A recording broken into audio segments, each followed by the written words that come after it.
इस राज्य में कुर्मी समुदाय जो लंबे समय से आदिवासी बनने की लड़ाई लड़ रही है, इसी क्रम में उन्होंने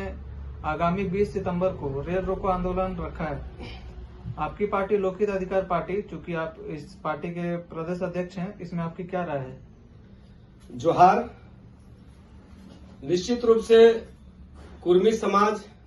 जो लंबे समय से एक जागरूक और शासक वर्ग समाज के रूप में झारखंड प्रदेश में जाना जाता है, विभिन्न मुद्दों और मांगों को लेकर के हमेशा से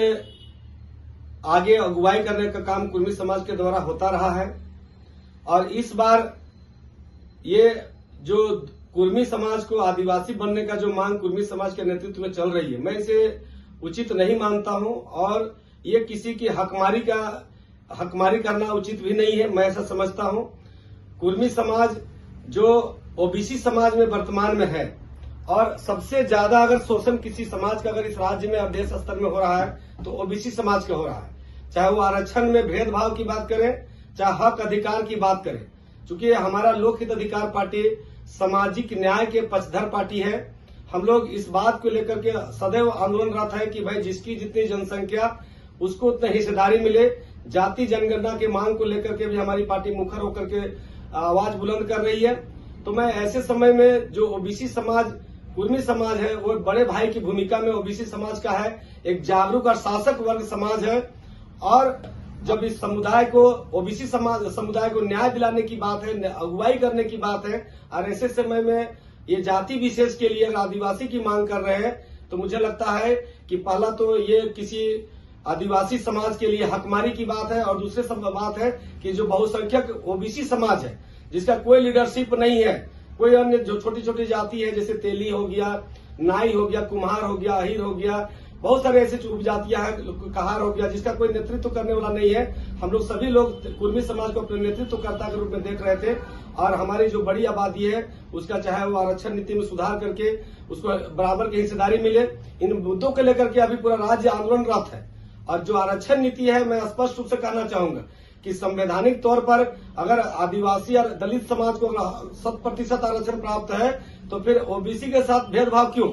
आज सवर्णों को भी आज उनको जितना आबादी उससे अधिक कहीं न कहीं आरक्षण का लाभ मिल रहा है, और जो रिजर्व कोटा है वो भी कहीं न कहीं जो सवर्ण जाति के हैं वो भी उन्हीं पर कब्जा करके बैठे हैं। ऐसे में समय की मांग है कि जो आरक्षण है उसे 100%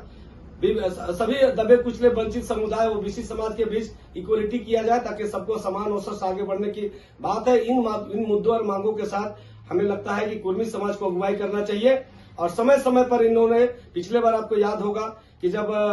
राज्य के अंदर में स्थानीय नीति, नियोजन नीति, खतियान आधारित रास्ता नीति की मांग आई थी, तो जो अभी जेलकेम के जो माननीय विधायक बने हैं जयराम महतो जी की अगुवाई में पूरे राज्य में एक ऐसा वातावरण बनाया गया कि हम स्थानीय नीति भाषा खतियान को लागू करना चाहते हैं, नियोजन नीति खतियान के आधार पर चाहते हैं। इन मुद्दों पर उन्होंने सारे लोगों को गोलबंद किए और आज जब विधायक बने थे एक बार भी इन मुद्दों पर वो बात नहीं कर रहे। ये साफ दर्शाता है कि कुर्मी समाज अपने सिर्फ जाति समुदाय के फायदे के लिए समय समय पर एजेंडा मुद्दा तो लेकर के आते हैं, लेकिन उन मुद्दों पर वो कहीं न कहीं आंशिक रूप से बात करके जैसे ही उनको राजनीतिक लाभ मिल जाता है, सत्ता में कब्जा हो जाते हैं, मुद्दा बदल जाती है, तो साफ तौर पर कहा जा सकता है कि इनका जो मांग, इनका जो विषय होता है वो सिर्फ अपने जाति को सत्ता में और सत्ता में भागीदारी या सत्ता में काबिज होने का प्रभावशाली नेतृत्व दिखा करके अन्य समुदाय को ठगने का काम करते हैं।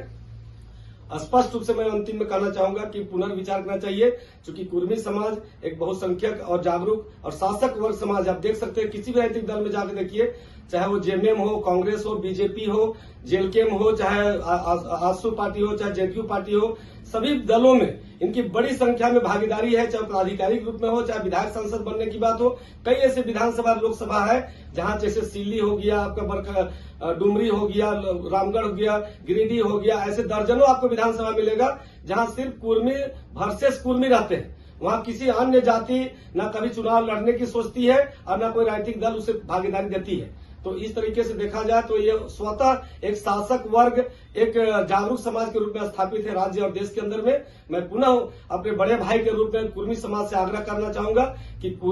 आदिवासी बनने की जिद को छोड़ करके और ओबीसी समाज का आरक्षण कैसे अधिक से अधिक मिले, इस लड़ाई को लड़े। अगर आदिवासी की लड़ाई लड़ रहे हैं, यदि किसी कारण से आदिवासी दर्जा में शामिल हो जाते हैं, तो आपके बाद यहाँ तेली समाज जो बहुसंख्यक समाज है, वो भी लंबे समय से अपनी कुछ छोटनपुरिया तेली समाज के द्वारा आदिवासी की मांग कर रहे हैं। और भी कई ऐसी जातियां हैं जो हजारों वर्ष से यहाँ का मूल निवासी है, उनकी भी खान पान रहन सहन की व्यवस्था आदिवासियों से मैच करता है। तो एक अराजकता का, एक गृह युद्ध की तरफ हम लोग ना बढ़ते हुए अपने जो समुदाय में जिस कैटेगरी में हम हैं, उसी समुदाय कैटेगरी और जाति में रह करके हम ओबीसी समाज की लड़ाई को लड़े और अपना हक अधिकार आरक्षण बढ़ाने के लिए, चाहे स्थानीय निकाय की चुनाव हो, चाहे पंचायत की चुनाव हो, चाहे विधानसभा लोकसभा की सीट बढ़ाने की बात हो, तमाम विषयों पर सामाजिक न्याय की लड़ाई को हम सब मिलकर लड़े। इन्हीं तमाम विषयों के साथ मैं अपनी बातों को और अपने विचारों को कुर्मी समाज और आदिवासी समाज सहित सभी पिछड़ा समाज को भी मैं आगाह करूंगा कि समय की मांग है जाति जनगणना, और जिसकी जितनी जनसंख्या उसको हिस्सेदारी मिले। बहुत बहुत धन्यवाद। जोहार, जय झारखंड।